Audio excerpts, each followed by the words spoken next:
به وقت آسمان که حساب کنیم هنوز ماه جای خود را به خورشید نداده و خوناشام‌ها هنوز راحت میتوانند بیرون بیایند. تک تک یا گروهی فرقی نمیکنه. این بسیجیان دنبال ساندیس هستند که امروز پا به ره گذاشتند. برنامه غذاخوری گله‌ای گفتن که مهمان آقاییم.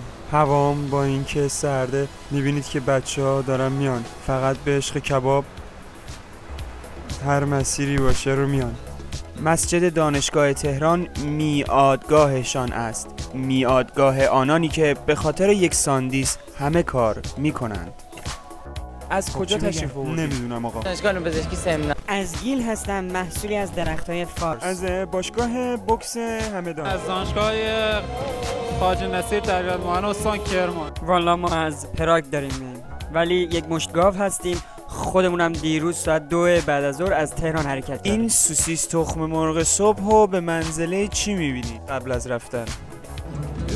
لبیک به حضرت آقا. منزله که آماده بشیم که بریم به دیر از آقا یه پول بیشتری داشته باشیم. چرا تو سهم همه رو خوردی؟ بله دیگه، ما جانمونو برای آقا میدیم. میشه صبحونه نخوریم؟ به نظر من این تقصیر شماست، چون زیاد میخورین غذا کم میاد. این کوپن کباب زور خودته. کارت بالا برای من نیست.